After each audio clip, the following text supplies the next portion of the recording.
आप सभी को यीशु मसीह के नाम से सलाम।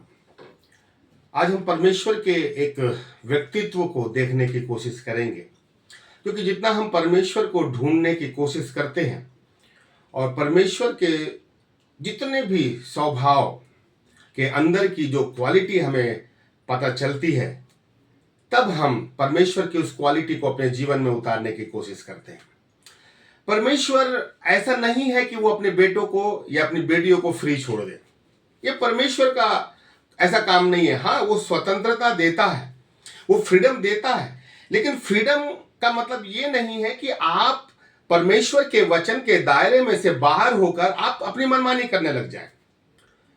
परमेश्वर फ्रीडम देता है, लेकिन वचन के दायरे में रहकर हमें उस फ्रीडम का यूज करना है। लेकिन जब हम परमेश्वर के वचन के दायरे में से बाहर निकलकर हम अपनी मनमानी करने लग जाते हैं और ये सोचते हैं कि परमेश्वर हमें दंड नहीं दे रहा, परमेश्वर हमें परेशान नहीं कर रहा है, तो हम और भी आगे बढ़ने लग जाते हैं और एक ऐसा समय आता है कि हम वचन के दायरे से बहुत दूर चले जाते हैं।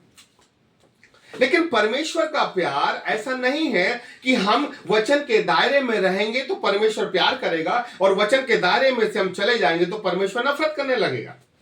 हाँ, उसको बुरा लगता है कि जब हम वचन के दायरे में से बाहर हो जाते हैं तो परमेश्वर को बुरा लगता है, लेकिन प्यार करना वो नहीं छोड़ता। लेकिन परमेश्वर का तरीका है, या तो जब हम परमेश्वर के वचन के दायरे में से बाहर हो जाते हैं, या तो परमेश्वर हाथ पकड़ के हमें वचन के दायरे में लेके आता है, या परमेश्वर कान पकड़कर हमें वचन के दायरे में लेके आता है। ये परमेश्वर की सोच है कि वो कैसे किस व्यक्ति के जीवन में काम करना चाहता है।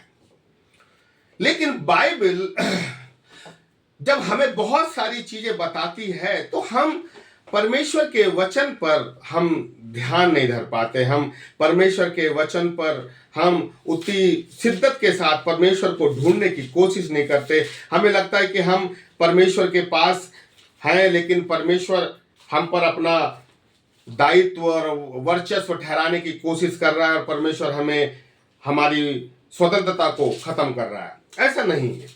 परमेश्वर को समझना है, क्योंकि जब तक हम परमेश्वर को समझेंगे नहीं तो परमेश्वर हमें समझ में नहीं आएगा। अगर इब्रानियों 12वां अध्याय उसका 6वां पद पढ़ते हैं तो बाइबल कहती है, क्योंकि प्रभु जिससे प्रेम करता है उसकी ताड़ना भी करता है।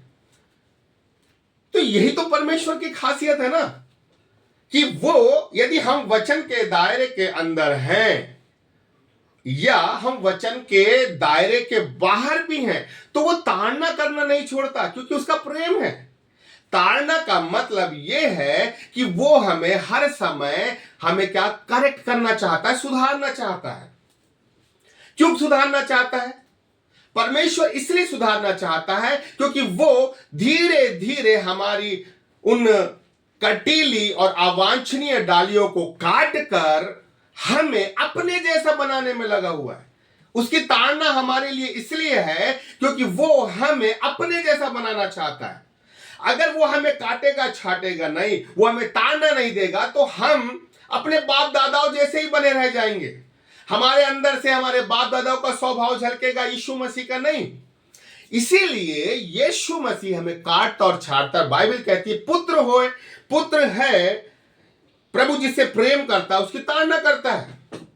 मतलब यदि वो हमारी ताड़ना नहीं कर रहा है, यदि हमारे जीवन में दुख नहीं है, हमारे जीवन में समस्या नहीं है, हमने बहुत प्रार्थना किया है लेकिन उसका उत्तर हमें नहीं मिल रहा है, यदि हम बहुत समय से प्रभु के सामने गिड़गिड़ा रहे हैं लेकिन फिर भी हमें उत्तर नहीं मिल रहा है, यदि हम लगातार निराश और हताश हैं, तो इसका मतलब यह है कि यह प्रभु की ताड़ना है।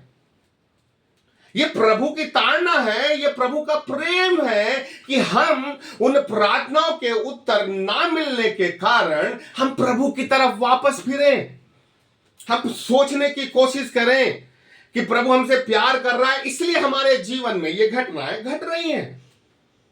अगर सब अच्छा चल रहा है, सब बेहतरीन चल रहा है, हम गलत काम भी कर रहे हैं और सब अच्छा चल रहा है, तो इसका मतलब प्रभु हमसे प्रेम नहीं कर रहा। मेरे प्रियो, जीवन में एक चीज हमेशा याद रखें, प्रभु का हाथ हमारे ऊपर हमेशा रहना चाहिए। चाहे ऐसा हाथ रहे चाहे ऐसा हाथ रहे, लेकिन हमेशा परमेश्वर का हाथ हमारे ऊपर रहना चाहिए। और बाइबल कहती है, और जिसे पुत्र बना लेता है उसको कोड़े भी लगाता है। अब आप यहां पर समझने की कोशिश करें, हमारा खुदा जिसको पुत्र बनाता है ना, तो उसको कोड़े भी लगाता है, मतलब मारता भी है। तो क्या परमेश्वर के उस कोड़े से मुझे घिन आती है? क्या परमेश्वर का वो कोड़ा जो मेरी भलाई के लिए है, और ये वो कोड़ा इस बात का सबूत है कि मुझे परमेश्वर ने अपना पुत्र का दर्जा दिया है, अगर वो मुझे काट रहा है, छाट रहा है, इसका मतलब है कि मुझसे प्रेम कर रहा है, तो क्या मैं उस ताड़ना को पाने के बाद परमेश्वर से दूर जाता हूं या परमेश्वर के पास आता हूं? इंसान का स्वभाव साहब बड़ा विचित्र है।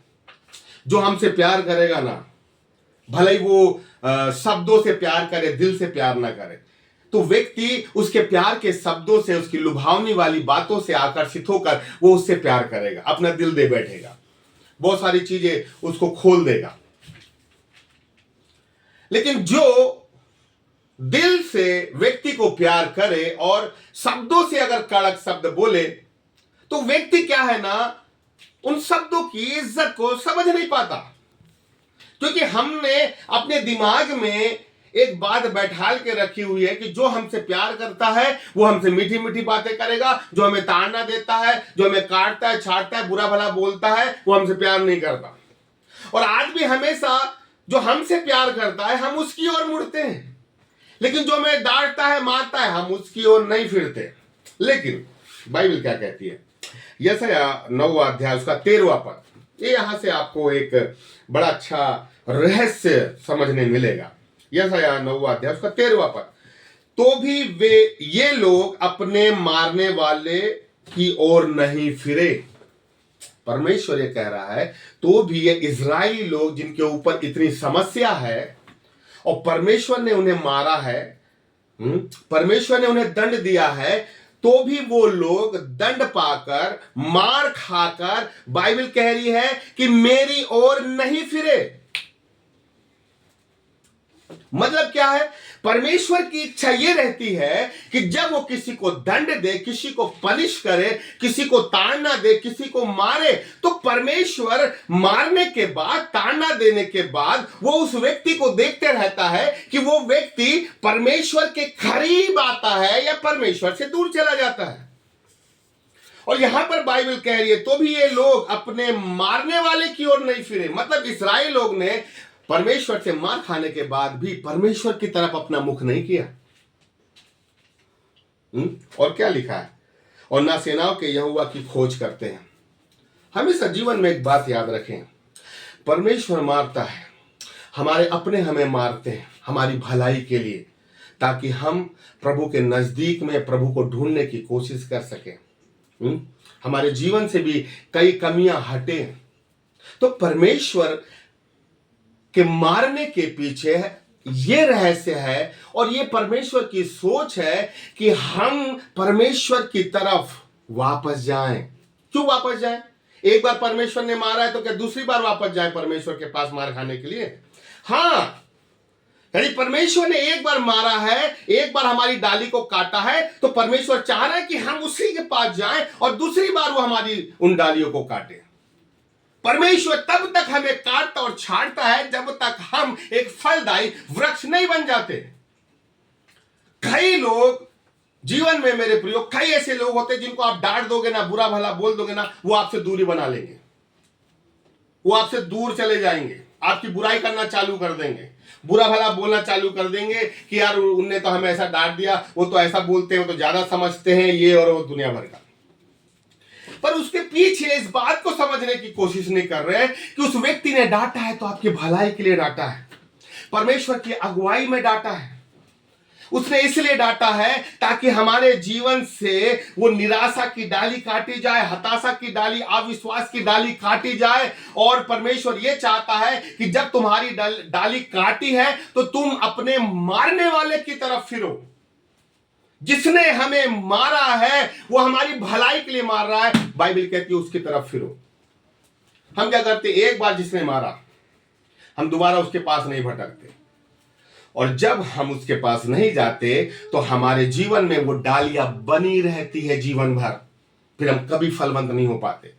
क्योंकि इसका मतलब यह है कि मैंने प्रभु की डांट का, प्रभु की ताड़ना का मैंने अपमान किया है। प्रभु, मुझे आपसे ऐसी उम्मीद नहीं थी कि आप मुझे डांटोगे, मारोगे और डांटते रहोगे।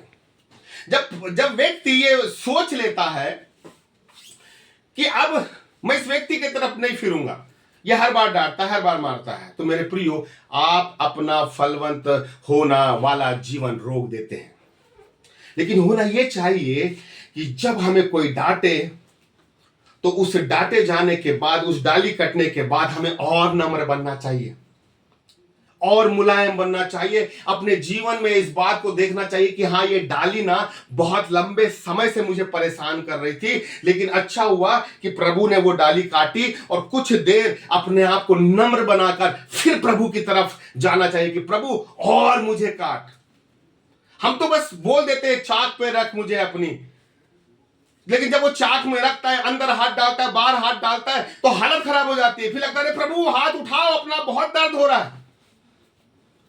फिर हमें समझ में नहीं आता। हम गाना आराधना तो बड़े अच्छे से कर लेते हैं, लेकिन जब प्रभु का वास्तविक हाथ हमें अंदर से आकार देने लग जाता है, बाहर से दबाव देने लग जाता है, मेरे प्रियो, तब हम बर्दाश्त नहीं कर पाते, सहन नहीं कर पाते, नम्र नहीं बन पाते। लेकिन प्रभु कहता है कि मैंने अगर मारा है तो मैं ही जिलाऊंगा, मैंने घायल किया है तो मैं ही मलहम पट्टी लगाऊंगा। इसलिए जब खुदा हमें मारे, खुदा हमें ताड़ना दे, तो किसी दूसरे के पास जाके मलहम नहीं खोजना है, लेकिन खुदा के पास जाना है। वो उसी डाली में मलहम लगाएगा और दूसरी डाली को काटने के लिए फिर से वो हमें तैयार करेगा। हमें जितना खुदा काटेगा, छाटेगा, हम उतने ही फलवंत होते चले जाएंगे। अभी मेरे ऊपर और आपके ऊपर है, अगर आप कटना और छटना चाहते हैं तो वापस वहीं फिरें जो हमें काट रहे और छाट रहे हैं। हम उसी व्यक्ति की तरफ जाएं जो हमें काट रहा और छाट रहा है, जो हमें प्रभु की अगुवाई में, वचन की सहायता से हमें काट रहा छाट रहा है। हमें वहीं फिरना है, क्योंकि जब वो हमें काटेगा, छाटेगा, वहां से नई डाली निकलेगी और हम परमेश्वर के जैसे बनते चले जाएंगे। परमेश्वर इस वचन के द्वारा आपको आशीष दे।